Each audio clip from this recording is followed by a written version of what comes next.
পশ্চিম ত্রিপুরা লোকসভা আসনে ভারতীয় জনতা পার্টির জয়ের সংকল্প নিয়ে শুক্রবার জিরানিয়া ব্রিজ চৌমুহনী থেকে এক বাইক র্যালির আয়োজন করা হয়। র্যালি শেষে এক জনসভারও আয়োজন করা হয়। ভারতীয় জনতা পার্টির সরকার জনগণের স্বার্থে সব সময় কাজ করেন।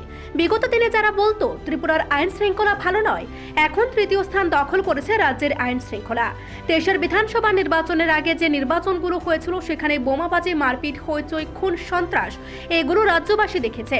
কিন্তু গত 23-এর নির্বাচনে কোনো রকম অসাধু ব্যবস্থা ছাড়া, কোনো গন্ডগোল ছাড়া সুষ্ঠুভাবে, সুন্দরভাবে, শান্তিপূর্ণভাবে নির্বাচন হয়েছে। গরিব দুস্থদের সাহায্যার্থে বর্তমান সরকার ভাতাও বৃদ্ধি করেছে, এমনটাই জানান মুখ্যমন্ত্রী ডক্টর মানিক সাহা। শুক্রবার পশ্চিম ত্রিপুরা লোকসভা আসনের প্রার্থী বিপ্লব কুমার দেবের সমর্থনে জিরানিয়া ব্রিজ চৌমুহনী থেকে একটি বাইক র্যালি ও পরবর্তী সময়ে একটি জনসমাবেশে অংশগ্রহণ করেন তিনি। জনসমাবেশে বক্তব্য রাখতে গিয়ে উক্ত বক্তব্য করেন শ্রী সাহা।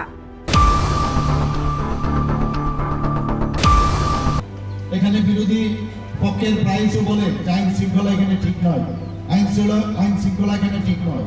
আমি আপনাদের অবগতির জন্য জানাচ্ছি, ত্রিপুরাতে এটা আমার কথা নয়, সর্বভারতীয় রেকর্ডে বলছে ত্রিপুরাতে 28টা যে রাজ্য আছে তার মধ্যে নিচের দিক থেকে আমাদের আইন শৃঙ্খলা, ল অ্যান্ড অর্ডার সিচুয়েশন ত্রিপুরাতে 5ম স্থানে ছিল গত বছর।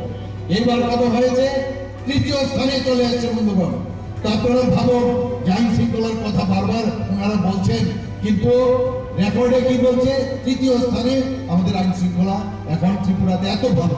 শুধু তাই নয়, আমরা গত যে 23-এর যে নির্বাচন, আমাদের অ্যাসেম্বলির যে ইলেকশন হয়েছে, ত্রিপুরার ইলেকশন মানে হইচই, গন্ডগোল, বোমাবাজি, খুন, সন্ত্রাস এইগুলো আমরা দেখেছি। কিন্তু গত 23-এর নির্বাচনে আমরা কি এখানে দেখালাম?